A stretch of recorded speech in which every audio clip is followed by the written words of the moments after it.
گیا کہ کریم آقا علیہ السلام کے وصال کے دن ہیں۔ حضور علیہ السلام اپنے وصال کے آخری ایام گزار رہے ہیں۔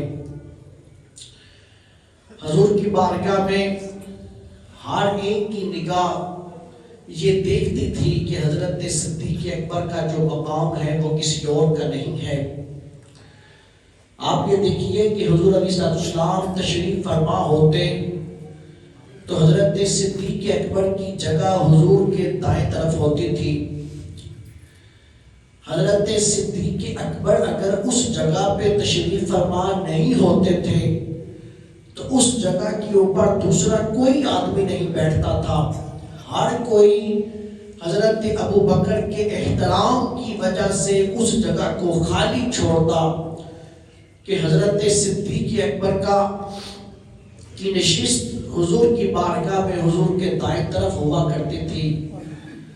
اللہ رب العزت نے یہ رتبے اور مقام نصیب فرمائے۔ وہ لمحہ آ گیا جو اب جدائی کا لمحہ تھا۔ سامعین محترم، حضرت صدیق اکبر کی ہی اب وہ ذات اقدس تھی جو حضور علیہ السلام کے وصال کے بعد حضور کے پہلے جانشین بنے۔ خلافت کی ذمہ داری حضرت صدیق اکبر کے کندھوں پر آئی۔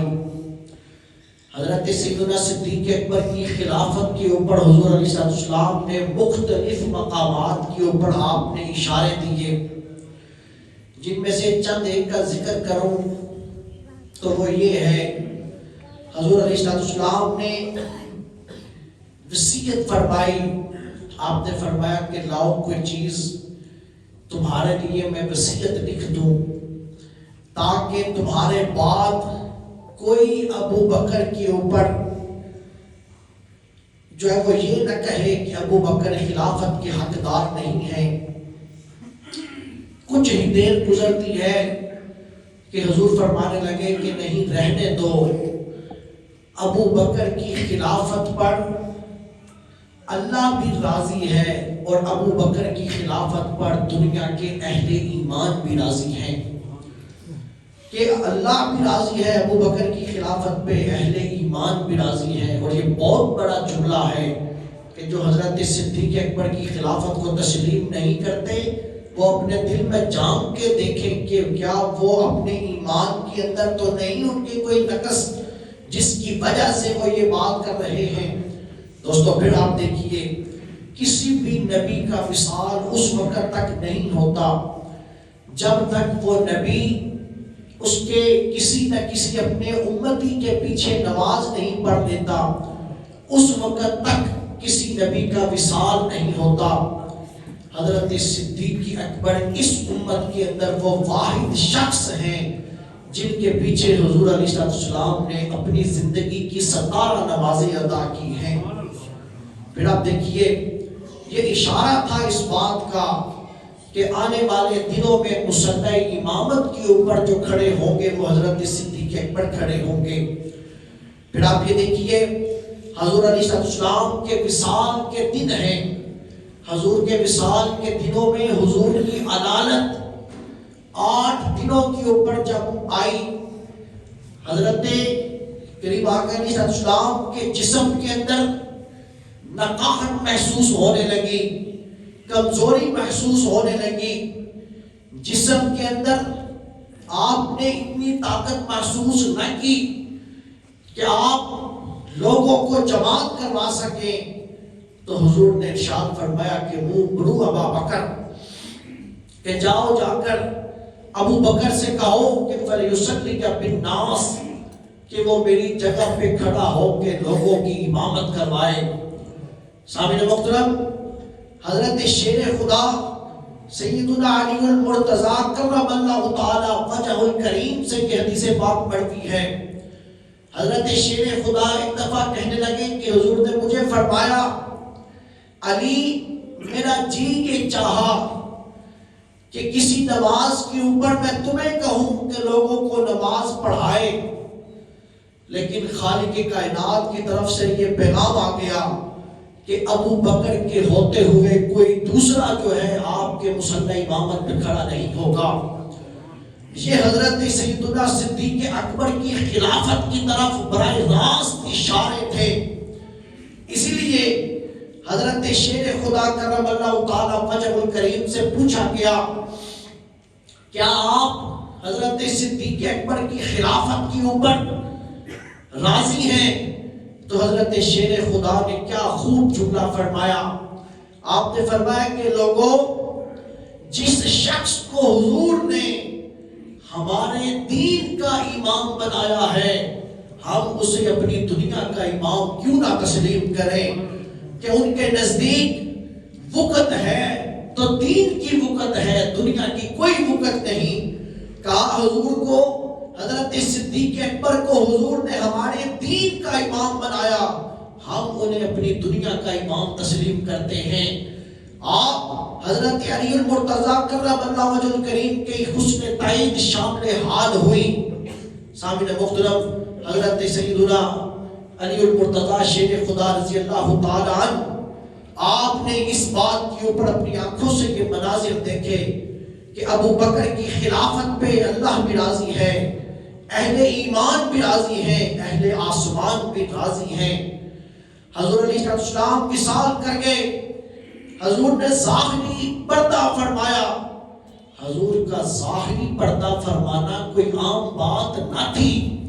حضور نے ظاہری پردہ فرمایا تو مدینے کے اوپر قیامت تھی، اور کیفیت یہ تھی. لوگوں، خدا کا یہ احسان ہے کہ اللہ نے اس انسانیت کو اپنا نبی عطا کیا ہے، حضور کی ذات اقدس عطا کی. انسان کہلوانے کے قابل ہوئے. حضور سے پہلے انسان تو دکھائی دیتے تھے لیکن ان میں انسانیت دکھائی نہیں دیتی تھی. حضور تشریف لائے، حضور کے آنے سے انسان دکھائی دینے لگے. یہ اللہ کا بہت بڑا احسان ہے. لیکن میرے دوستو، یہ بھی خدا کا بہت بڑا احسان ہے کہ اس امت کو سنبھالنے کے لیے حضور کی ذات کے بعد حضرت ابو بکر کی ذات جو ہے وہ میسر آئی ہے. یہ بھی خدا کا بہت بڑا احسان ہے. ابو بکر نہ ہوتے تو لوگوں نہ جانے کیا ہوتا. اس لیے کہ حضور کا وصال کوئی عام شے نہ تھا. حضور کا وصال مدینہ پاک کے لوگوں کے لیے قیامت کا درجہ رکھتا تھا. ارے وہ لوگ جو حضور کو دیکھتے نہ تھے تو ان کی روحیں بے چین ہو جاتی تھی، گلی گلی پھرتے تھے کہ حضور دکھائی نہیں دیتے. ایک دن حضور کا یہ معمول رہا، 3 دن یہ معمول رہا کہ آپ کہیں غار میں جا کے رویا کرتے تھے، اپنی امت کے لیے دعائیں مانگا کرتے تھے. حضور لوگوں کے درمیان تشریف فرما نہ ہوتے. صحابہ کی طبیعتیں بے چین ہو گئی کہ تیسرا دن گزر گیا، حضور ہمارے درمیان موجود نہیں ہیں. سامعین محترم، ان کی بے چین روحیں جب تڑپ اٹھی، وہ نکلتے ہیں اور جا کے جنگلوں میں، غاروں میں تلاش کیا. حضور سے پوچھا نہ کرتے تھے، لوگوں سے پوچھا نہ کرتے تھے کہ حضور کہاں ہیں، لیکن راستے بتایا کرتے تھے. ایک جگہ نکلے، کھلی جگہ آ گئی. اس کھلی جگہ میں خوشبوئیں تو پھیلی ہیں. ایک ریور چلاتا ہوا چرواہا دکھائی دیا. اس چرواہے سے پوچھا، ارے بکریوں کے ریوڑ چلانے والے، اس امت کا راکھا بھی کہیں دیکھا ہے؟ تو اس نے کہا کہ میں نے تو کچھ نہیں جانتا، اتنا جانتا ہوں کہ 3 دن گزرے ہیں، 3 دن گزر گئے، میری بکریاں اس غار کی طرف رخ کرتی ہیں اور ان کی آنکھوں میں میں صرف آنسو ہی دیکھتا ہوں، ان کی آنکھوں میں صرف رونا ہی دیکھتا ہوں. لوگوں نے کہا کہ بس پھر حضور بھی یہیں پہ تشریف فرما ہے کہ جو حضور کو نہ دیکھتے اس قدر بے چین ہو جاتے. پھر جب انہیں یہ خبر ملی کہ حضور کا وصال ہو گیا، لوگوں کسی اور کی کیا بات کریں. اس امت کا جلیل القدر اور پرجلال آدمی جسے دنیا فاروق اعظم کہتی ہے، وہ نہ کسی سے ڈرنے والا، وہ شخص جو نہ کسی کی ڈیل کھانے والا. عمر بھی ہمیں اپنے پاؤں پہ کھڑا ہوتا دکھائی نہیں دے رہا. اس عمر کی کیفیت بھی یہ ہے. سامعین محترم، عمر کی کیفیات سے کون واقف نہیں ہے. نماز پڑھی صحن حرم کے اندر. اب عمر اسلام لائے تو لوگوں نے صحن حرم میں نماز پڑھی. رات کی تاریکیوں میں کوئی ہجرت کر کے جاتا تھا، کوئی لوگ سنسان میں جاتا تھا، کوئی کسی کی پناہ میں ہجرت کر کے لیے جاتا تھا۔ ایک واحد ابو سیدنا فاروق اعظم تھے، عمر ابن خطاب واحد وہ آدمی تھے جو ہجرت کے لیے نکلے تو کافروں کے سامنے جا کے کھڑے ہوئے اور کافروں سے یہ کہنے لگے، آؤ جنہوں نے بچے یتیم کروانے ہیں، اپنی بیویوں کو بیوہ کروانا ہے، میں ہوں عمر اور میں مکہ چھوڑ کے مدینے جا رہا ہوں، آؤ کسی نے بچوں کو یتیم کروانا ہے تو عمر کا راستہ روک کے دیکھ لو۔ 12 دن کا راستہ تھا پیدل، عمر مکے سے چلا مدینے پہنچا، کسی کی جرت نہیں تھی کوئی آنکھ اٹھا کے عمر کی طرف دیکھتا۔ سامعین محترم، یہ اس جلال والا، اس ہیبت والا انسان جسے دنیا عمر ابن خطاب کہتی ہے، سوتا تھا مدینہ طیبہ میں، اس کی ہیبت سے ٹانگیں کانپتی تھی، کیسر و کسریٰ کے بادشاہوں کی یہ اس ہیبت کا آدمی ہے۔ لیکن جب حضور کا وصال ہوا، سیدنا فاروق اعظم اٹھ کے کھڑے ہو گئے، تلوار نکالی، کہا خبردار کسی نے یہ زبان سے نکالا کہ حضور ہم پہ نہیں رہے، جس نے یہ بات کی میں عمر اس کی گردن اڑا دوں گا۔ حضور گئے ہیں اپنے رب سے ملنے کے لیے، جس طرح موسیٰ کلیم اللہ گئے تھے، موسیٰ کلیم اللہ اپنے رب کی ملاقات کے لیے گئے، 40 دن کے بعد موسیٰ واپس آ گئے۔ لوگوں، میرے حضور بھی اپنے رب سے ملاقات کے لیے گئے ہیں، کچھ دیر گزرے گی حضور آ جائیں گے۔ خبردار کسی نے یہ کہا کہ حضور چلے گئے، حضور نے پردہ فرما لیا، خبردار کسی نے یہ کہا ورنہ عمر اس کی گردن اتار دے گا۔ عمر جیسے کہ یہ حالت تھی، سامعین محترم، حضرت صدیق اکبر نے دیکھا، لوگوں عمر جیسے کہ یہ حالت ہو، باقیوں کی حالت کا اندازہ پھر آپ خود ہی لگا لیں کہ باقیوں کی حالت کیا ہوگی۔ ایسے لوگ بھی موجود تھے جن کے بچوں نے آ کے کہا، بابا پتہ چلا کہ حضور نہیں رہے، حضور نے پردہ کر لیا ہے۔ وہیں پہ کھڑے کھڑے کہا، مولا آنکھیں واپس لے لے۔ آنکھیں وہیں پہ واپس چلی گئیں، آنکھوں میں نور نہ رہا۔ بیٹے نے پوچھا، بابا یہ کیا کیا؟ کہا آنکھوں کا تو ایک ہی مقصد تھا کہ روح مصطفیٰ کو دیکھنا، اگر حضور کا چہرہ ہی دکھائی نہیں دینا تو میں نے آنکھیں رکھ کے کرنا ہی کیا ہے۔ لوگوں یہ کیفیات تھی۔ حضرت صدیق اکبر نے حضرت فاروق اعظم کے کندھے کے اوپر ہاتھ رکھا، ہاتھ رکھ کے کہا، عمر تسلی رکھ۔ پھر آپ نے یہ آیت کریمہ پڑھی کہ وما محمد الا رسول، کہ حضور اللہ کے رسول ہیں، قد خلت من قبلہ الرسل، حضور سے پہلے بھی رسول گزرے ہیں۔ آپ نے کہا، لوگوں سنو، حضور خدا نہیں ہے کہ جن کو موت آ نہیں سکتی، حضور خدا کی مخلوق ہیں جن کے اوپر یہ ظاہری پردہ اور یہ کیفیات موت کی آئی ہیں، ظاہری پردہ کیا۔ لوگوں حوصلہ رکھو، کیا حضور کے پردہ کرنے سے تم اپنے دین سے الٹے پاؤں پھر جاؤ گے؟ حضرت فاروق اعظم کہتے ہیں، جب حضرت ابو بکر نے یہ آیتیں پڑھی تو مجھے یوں لگا کہ جیسے یہ آیت سنی ہی پہلی بار ہے۔ ابو بکر کی ان آیتوں کے پردے نے مجھے حوصلہ دیا، امت مسلمہ کو سنبھالا۔ وہ جو صحابہ نڈال ہو چکے تھے وہ صحابہ سنبھلنے لگے۔ سامعین محترم، پھر اس طرف ہوئے کہ حضور کی تجہیز و تدفین ہوئی، نماز جنازہ کی ادائیگی ہوئی۔ یہ سنبھالنے والا کون تھا؟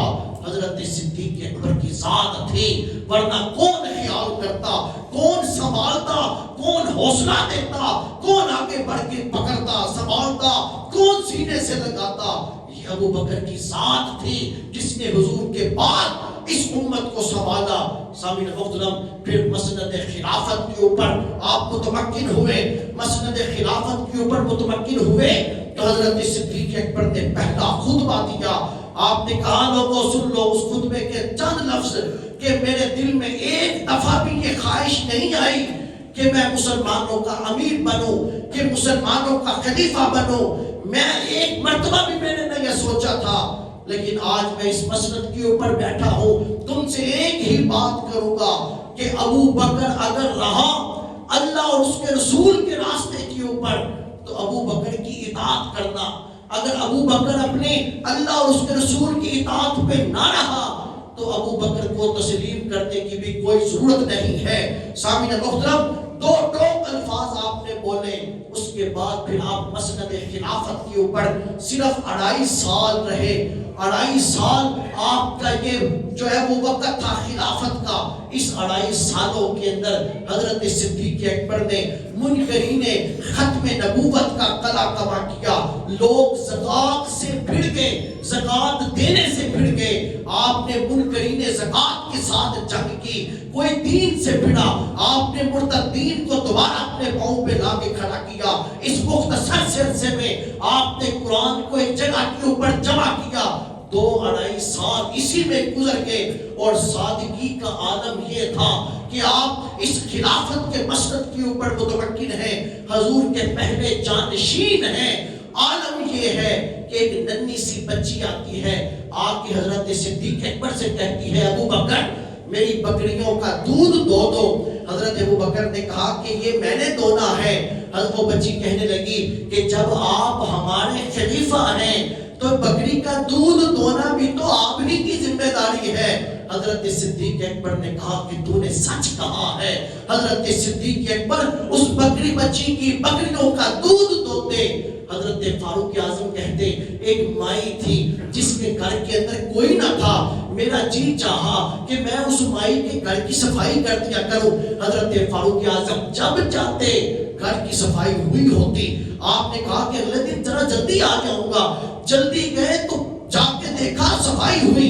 کہا کہ جلدی آ جاؤں گا, فجر سے بھی پہلے آ جاؤں گا, اندھیرے میں آؤں گا, آ کے صفائی کر جاؤں گا. اندھیرے میں فجر سے پہلے آ کے دیکھا تو تب بھی صفائی. کہا یہ کون آتا ہے جو آ کے اس مائی کے گھر کی صفائی کر کے جاتا ہے. پھر آپ نے کہا رات کا ایک حصہ گزرا, میں تاک میں رہا کہ دیکھوں تو صحیح کون آتا ہے اتنی پہلے آ کے اس مائی کے گھر کی صفائی کر جاتا ہے. کہا کچھ دیر گزری, ابو بکر نے چادر لپیٹ رکھی ہے, اس گھر کے اندر جاتا ہے, گھر کی صفائی کرتا ہے. وقت کا امیر المومنین ہے, وقت کا بادشاہ ہے, حضور کا پہلا خلیفہ ہے, حضور کا پہلا جانشین ہے. جب صفائی کرتے دیکھا, کہا ابو بکر ہم لوگ جو مرضی کر لیں لیکن نیکی میں تجھ سے آگے بڑھ ہی نہیں سکتے ہیں کہ تو اس مقام کے اوپر ہے. اور حضرت صدیق اکبر ہی وہ تھے. حضرت صدیق اکبر کہنے لگے صدیقہ کائنات سے کہ عائشہ میں نے حضور کی ایک ایک سنت کو پورا کیا, کوئی ایسی سنت جو رہ گئی ہو جو میں نے ادا نہ کی ہو ذرا بتا تو صحیح کہ میں وہ بھی ادا کر لوں. صدیقہ کائنات کہتی ہیں بابا ابو بکر ہر جمعرات ہوتی پچھلا پہر ہوتا, رات دن میں پچھلا پہر ہوتا, حضور مجھے کہتے کہ حلوہ بنا کے دو, میں حلوہ بناتی تو حضور علیہ السلام مدینہ پاک کے اس طرف نکل جایا کرتے تھے. سامعین محترم حضرت صدیق اکبر نے کہا وہی حلوہ تیار کرو, کوئی تو بیٹھا ہوگا جس کو حضور وہ حلوہ کھلایا کرتے تھے. سامعین محترم حضرت صدیقہ کائنات نے وہ حلوہ تیار کیا, آپ نے ٹیفن باندھا, ان راستوں کی طرف چل نکلے. کچھ آگے گزرے, ایک جھوپڑی تھی, اس جھوپڑی کے اندر ایک ایسا آدمی بیٹھا تھا جو وہ تھا معذور تھا, جس کی زبان بھی کام نہیں کرتی تھی. حضرت صدیق اکبر جان گئے کہ یہی وہ شخص ہوگا کہ جس کو حضور آگے کھلایا کرتے تھے. حضرت صدیق اکبر نے ٹیفن کھولا, آنکھوں سے وہ نابینا تھا. جب ٹیفن کھولا حضرت صدیق اکبر نے حلوہ اٹھا کے اس کے منہ کے اندر رکھا. وہ کہنے لگا آنے والے کی چال بھی وہی ہے, آنے والے کی خوشبو بھی وہی ہے, آنے والے کا انداز بھی وہی ہے, حلوے کا ذائقہ بھی وہی ہے, لیکن کھلانے کا انداز بتاتا ہے کہ کوئی اور ہے جو پہلے آتا تھا, آج وہ اس دنیا میں نہیں ہے. حضرت صدیق اکبر نے کہا بابا تو نے سچ کہا, آج وہ اس دنیا میں نہیں ہے. اگر سب کچھ وہی ہے تو کھلانے کا انداز بھی بتا دے, تجھے اسی انداز سے کھلا دیتا ہوں. وہ کہنے لگا کہ بابا کہنے لگا کہ مجھے وہ کھلایا کرتے کہ گرم گرم حلوہ میری زبان کو تکلیف دیتا تھا, آپ اپنی زبان پہ رکھ کے اس کی تپش کو کم کرتے, پھر وہ لقمہ اٹھا کے مجھے میرے منہ میں ڈالا کرتے تھے جس سے مجھے تپش بھی محسوس نہ ہوتی. اور جب اس کے منہ کے ذائقے سے ہو کے آتا تھا تو پھر نہ جانے اس دنیا کی نہیں پھر کسی اور دنیا کی لذت ہی میرے سینے کے اندر محسوس ہوا کرتی تھی۔ سامعین محترم، حضرت صدیق اکبر نے یہاں تک حضور کی خلافت کے اوپر پہرا دیا، لیکن دوستو پھر وہ وقت آ گیا کہ کل نفس ذائقۃ الموت، پھر موت نے ہر ذی روح نے موت کا ذائقہ چکھنا ہے۔ 2.5 سال یوں ہی گزر گئے، 2.5 سال گزرے، ان 2.5 سالوں میں آپ نے یہی کام کیا، کہیں مرتدین کا خاتمہ، کہیں منکرین زکوٰۃ کا قلاقمہ، کہیں کچھ اور کہیں کچھ، کہیں امت مسلمہ کو سنبھالا کہ حضور کے بعد حضور کی کمی انہیں محسوس نہ ہو۔ سامعین محترم، پھر 2.5 سال گزر گئے حضرت صدیق اکبر کی مسند خلافت کے اوپر، پھر 2.5 سالوں کے بعد 7 جمادی الثانی تھی، سردی کا سخت موسم تھا۔ حضرت صدیق اکبر غسل فرماتے ہیں، وہ غسل فرمایا، حضرت صدیق اکبر کی طبیعت کے اندر حرارت آ گئی، آپ کو بخار آ گیا۔ 7 جمادی الثانی سے آپ کے بخار کا آغاز ہوا، 22 جمادی الثانی تک حضرت صدیق اکبر بخار کی کیفیت کے اندر رہے۔ اسی دوران آپ نے فرمایا، کسی نے کہا کہ حضرت سعد کہنے لگے ابو بکر اجازت دیں، کوئی طبیب بلائیں، اس طبیب کو وہ نبض دیکھے گا تو بتائے گا آپ کی طبیعت کی کیا چیز موافق آئے گی۔ حضرت صدیق اکبر کہنے لگے کہ نہیں، مجھے میرے طبیب نے دیکھ لیا ہے، اس نے میری نبض پہ ہاتھ رکھ کے جان لیا، اس نے مجھے بتا دیا ہے سارا کچھ۔ کہا کہ کون، کس نے یہ کہا، کون آیا، کس طبیب نے نبض پہ ہاتھ رکھا؟ تو آپ کہنے لگے کہ میرا اب وہی طبیب ہے جس نے مجھے یہ کہا ہے کہ انی فعال لما یرید، میں وہی کرتا ہوں جو میرا جی چاہتا ہے، جو میں ارادہ کرتا ہوں وہ میں کر دکھاتا ہوں۔ فرمایا کہ میرا اب وہی طبیب ہے، مجھے اپنے آثار بتا رہے ہیں کہ اب میں زیادہ دیر تمہارے درمیان موجود نہیں ہوں۔ حضرت صدیق اکبر نے پھر لوگوں کو اکٹھا کیا تاکہ یہ مسند خلافت، یہ خلافت کی ذمہ داری آگے پہنچا دی جائے۔ حضرت صدیق اکبر نے حضرت عثمان غنی کو بلا کے کہا کہ عثمان، میں اپنے بعد عمر کو مسند خلافت میں بٹھانا چاہتا ہوں، بتا تیری کیا رائے ہے؟ حضرت عثمان غنی نے کہنے لگے ابو بکر، جو آپ کی رائے ہے وہی ہماری رائے ہے۔ حضرت علی سے پوچھا، علی نے بھی یہی کہا کہ جو عثمان کہہ رہے ہیں وہ درست کہہ رہے ہیں۔ حضرت صدیق اکبر نے مہاجرین کو بلایا، آپ نے انصار کو بلا کے آپ فرمانے لگے بتاؤ ابو بکر کے عمر کے بارے میں تمہارا کیا خیال ہے؟ لوگوں نے کہا کہ ابو بکر، عمر کو آپ جانتے ہیں، بڑا سخت آدمی ہے، بڑی ہیبت والا آدمی ہے، بڑے جلال والا آدمی ہے۔ حضرت ابو بکر نے کہا کہ ابھی جلالی ہے، جب خلافت کی ذمہ داری کندھے کے اوپر آئے گی پھر کوئی جلال نہیں رہے گا، پھر ہیبت نہیں رہے گی، پھر نرم ہو جائے گا۔ آپ کہنے لگے حضرت سیدنا فاروق اعظم کے بارے میں لوگوں، میرا حسن ظن یہی ہے کہ میں اپنی سوچ اور فکر سے عمر کو مسند خلافت کے اوپر بٹھاؤں۔ آپ نے اعلان کیا کہ لوگوں، میں تم سے کوئی رائے لینا چاہتا ہوں۔ حضرت علی اٹھ کے کھڑے ہوئے، حضرت علی نے کہا ابو بکر، اگر عمر ہے تو ہمیں منظور ہے، عمر کے ہوتے ہوئے کسی اور کو قبول نہیں کروں گا۔ حضرت صدیق اکبر نے کہا علی مطمئن رہ، میں عمر کا ہی نام لینے والا ہوں کہ میں اس کی خلافت کی ذمہ داری عمر کو سونپنے لگا ہوں۔ حضرت علی کہنے لگے کہ ہمیں آپ کی یہ حکم نامہ منظور ہے۔ آپ نے حضرت عثمان غنی کو بلایا۔ سامعین محترم، حضور کی وصیت لکھنے والے بھی عثمان غنی تھے۔ حضرت عثمان غنی کو ہی ابو بکر نے بلایا کہ ابو بکر بیٹھ۔ ابو بکر کہنے لگے عثمان بیٹھ جا اور میری یہ وصیت لکھ دے۔ اس وصیت کے اندر پھر آپ نے یہ لکھ دیا کہ میں ابو بکر، آپ نے مختصر سی بات کروں تو درمیان میں یہ جملہ لکھا کہ میں اپنے بعد اپنی سوچ اور اپنی فکر سے عمر کو مسند خلافت پہ بٹھا رہا ہوں، اور میں یہ یقین رکھتا ہوں کہ میرے بعد عمر عدل کرے گا۔ اگر میرے بعد عمر نے عدل نہ کیا تو پھر ہر کسی کو اس کے اعمال کے مطابق سزا اور جزا دے دی جائے گی، ورنہ میں عمر کے بارے میں یہ یقین رکھتا ہوں کہ وہ عدل و انصاف کے ساتھ خلافت کی ذمہ داری نبھائے گا۔ پھر آپ نے کہا عثمان قریب کرو، حضرت عثمان نے خط قریب کیا، ابو بکر نے اوپر اپنی مہر لگا دی۔ سامعین محترم سارے چلے گئے، حضرت صدیقہ کائنات کو بلایا۔ صدیقہ کائنات سیدہ عائشہ صدیقہ سلام اللہ علیہا آپ کی صاحبزادی ہیں۔ آپ فرمانے لگے کہ عائشہ بتاؤ آج کیا دن ہے؟ حضرت صدیقہ کائنات کہنے لگی کہ بابا آج سوموار کا دن ہے۔ آپ فرمانے لگے بس میری زندگی کا آج آخری دن ہے، مجھے امید ہے میرے آقا و مولا نے ظاہری پردہ سوموار کو کیا، مجھے امید ہے کہ میرا بھی آج آخری دن ہوگا، سوموار کو ہی میں بھی اس دنیا سے چلا جاؤں گا۔ آپ نے فرمایا کہ عائشہ چند باتوں کا خیال رکھنا، سوموار کے ہی دن اس دنیا سے جاؤں گا، فوراً مجھے میرے آقا و مولا کے قدموں میں دفن کر دینا۔ میں اس دنیا سے جاؤں تو زیادہ دیر برداشت نہیں کروں گا کہ میں اور حضور جدا جدا رہیں، مجھے فوراً حضور کے ساتھ ملا دینا۔ پھر حضرت صدیقہ کائنات سے آپ فرمانے لگے عائشہ یہ میرے تن کے اوپر 2 چادریں ہیں جو میں نے پہن رکھی ہیں، عائشہ کوئی نیا لباس لینے کی ضرورت نہیں ہے، انہی چادروں کو کفن بنا دینا۔ تو آپ کہنے لگی کہ بابا یمنی 2 چادریں پڑی ہیں۔ آپ کہنے لگے کہ کوئی ضرورت نہیں، اسی کو ہی میرا کفن بنانا۔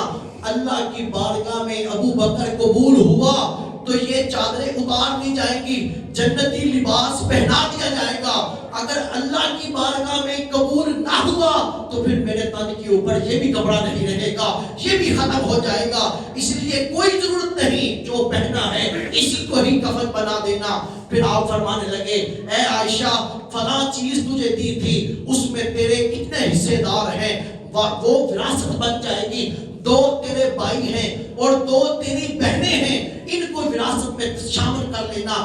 صدیقہ کائنات کہنے لگی کہ بابا میں بہن ہوں اور ایک میرے ساتھ ایک اور بہن ہے، میرے علاوہ 2 کون سی بہن ہیں، میرے ہم 2 کے علاوہ تیسری کون سی بہن ہے جس کی طرف آپ اشارہ کر رہے ہیں؟ حضرت صدیق اکبر نے کہا عائشہ تیری ماں حمل سے ہے اور مجھے امید ہے کہ اس کے پیٹ کے اندر جو بچہ ہے وہ بیٹا نہیں ہے، وہ بیٹی ہے، وہ تیری بہن ہے، تیری وراثت کے اندر وہ حصہ دار ہوگی، لہذا تم 3 بہنوں اور 2 بھائیوں کے درمیان میری اس وراثت کو تقسیم کر دینا۔ اور وہ وراثت تھی کیا دوستو؟ ایک کھجور کا درخت تھا جو حضرت صدیق اکبر نے حضرت سیدہ عائشہ کو دیا تھا، اس کی کھجوریں اترتی تھی، وہی آپ کی کل وراثت تھی۔ سامعین محترم اسی کو ہی تقسیم کرنے کا حکم دے دیا۔ پھر آپ نے فرمایا کہ عائشہ اگلی بات سنو، جس وقت مجھے جو ہے وہ تیار کر دو، میرا جنازہ تیار ہو جائے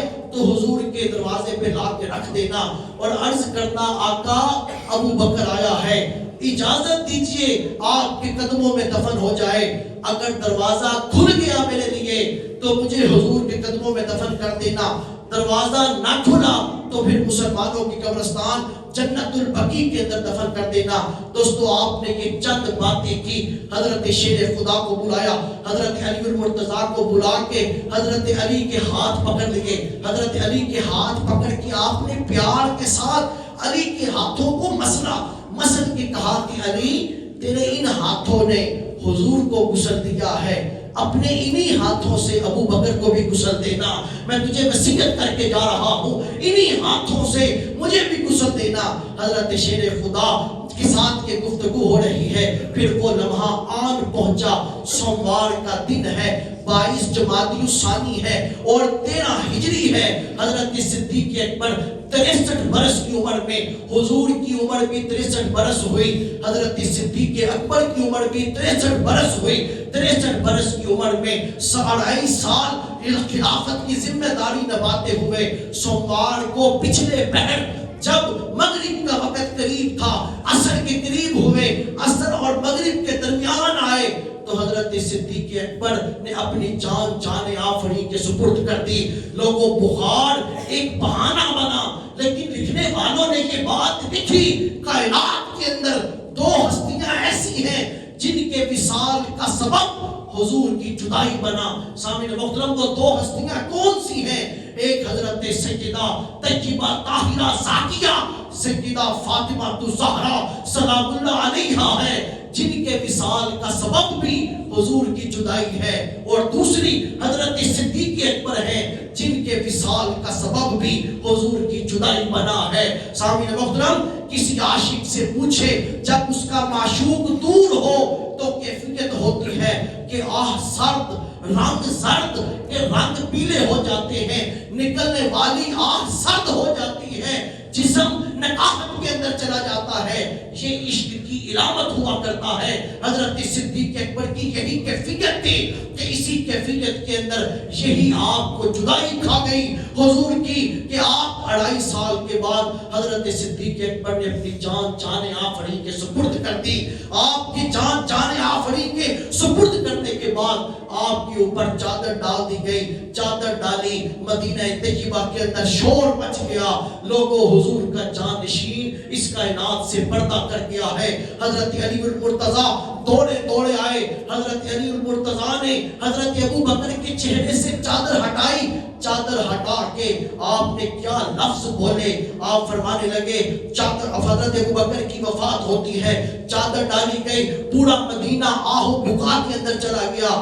لوگ ایسے ہی پریشان تھے جیسے حضور کے وصال کے دن پریشان تھے۔ علی ابن ابی طالب نے پڑھا انا للہ و انا الیہ راجعون، اور کہنے لگے لوگوں خلافت نبوی آج منقطع ہو گئی۔ آپ اس مکان میں گئے جہاں ابو بکر کا جسد اقدس رکھا گیا تھا، آپ یہ کہنے لگے ابو بکر اسلام لانے میں آپ اول، ایمان میں خالص آپ کی ذات تھی، اللہ پہ سب سے زیادہ یقین رکھنے والے آپ کی ذات تھی۔ آپ کہنے لگے ابو بکر جب لوگ حضور کو تکلیف دیتے تھے، حضور کی غم خاریاں کرنے والے آپ تھے۔ جب لوگوں نے حضور کو چھوڑ دیا تھا، ابو بکر آپ نے حضور کا ساتھ دیا۔ ان نفسوں کے ساتھ آپ نے ایک لمبی گفتگو کی، آخر پہ فرمایا آپ نے اللہ رب العزت کی قسم ابو بکر تو ایمان میں اتنا آگے ہے، ہم دوڑے بھی چلیں، ہم تھک جائیں گے لیکن تیرے ایمان کو نہیں پہنچ سکیں گے۔ آپ کہنے لگے ابو بکر کامیاب ہو گیا، اہو بکا سے مبرہ ہوا۔ ابو بکر کی موت کے اوپر تو آسمان والے بھی رو رہے ہیں۔ ابو بکر کی موت پہ نو انسانی رنجو قلم علم کے اندر چلی گئی، فرمایا کہ سب نے ہی لوٹ کے جانا ہے، لیکن اے ابو بکر آپ اس حال میں تھے کہ آپ کا رب آپ سے راضی ہے، خدا آپ کی اس کے اوپر راضی رکھتا ہے۔ سامعین محترم، حضرت علی کلام فرماتے رہے، لوگ خاموشی سے سنتے رہے، پھر اس طرح بے تحاشا روئے جیسے حضور کے وصال کے دن روئے تھے۔ دوستو ابو بکر کو پھر حضرت صدیق اکبر کو پھر آپ نے جو ہے وہ حضرت علی المرتضیٰ شیر خدا، بعض روایت کے مطابق یہ ہے حضرت علی المرتضیٰ نے غسل دیا، آپ کو انہی چادروں میں کفن پہنایا گیا، حضرت صدیق اکبر کا جنازہ لایا گیا۔ حضرت صدیق اکبر کا جنازہ آپ کی حضور کی مزار اقدس اور حضور کے منبر کے درمیان رکھا گیا تو حضرت فاروق اعظم حضرت عمر ابن خطاب نے منگل کی رات کے اندر، سوموار اور منگل کی درمیانی رات میں حضرت صدیق اکبر کا جنازہ حضرت عمر ابن خطاب نے پڑھایا۔ پھر جب جنازہ پڑھا لیا، پھر وہ وصیت یاد آئی کہ لے جانا حضور کی بارگاہ میں اور عرض کرنا آقا غلام آیا ہے، حضور اجازت دیں تو لے جانا، اندر نہ دے تو تم جنت البقیع میں دفن کر دینا۔ وہاں سے جنازہ اٹھایا گیا، لوگوں نے حضور کے دروازے پہ رکھا اور دروازے پہ رکھ کے کہا آقا آپ کا یار غار آیا ہے، آپ کا یار آیا ہے۔ صدیقہ کائنات کہنے لگی اس وقت سب کے اوپر نیم بے ہوشی کی کیفیت طاری ہوئی اور ہر ایک نے یہ آواز سنی کہ یوصل الحبیب الی الحبیب، یار کو یار کے ساتھ ملا دیا جائے۔ فرمایا کہ دروازہ کھلا حضور کے روضے اقدس کا، ادھر دروازہ کھلا، ادھر ہر ایک نے سنا یوصل الحبیب الی الحبیب، یار کو یار کے ساتھ ملا دیا جائے۔ اندر کے حضرت صدیق اکبر کا مزار بنایا گیا اور اس انداز کے ساتھ کہ حضرت سیدنا کریم آقا علیہ السلام کا سینہ اقدس ہے اور حضور علیہ السلام سیدنا صدیق اکبر کا سر انور ہے، اس انداز کے ساتھ حضرت صدیق اکبر کا مزار بنایا گیا۔ سامعین محترم، دنیا نے یہ نظارہ اس وقت بھی دیکھا تھا جب حضور شیخ الاسلام والمسلمین حضرت خواجہ قمر الدین سیالوی کا بھی وصال ہوا، تو تب بھی یہی منظر بنا.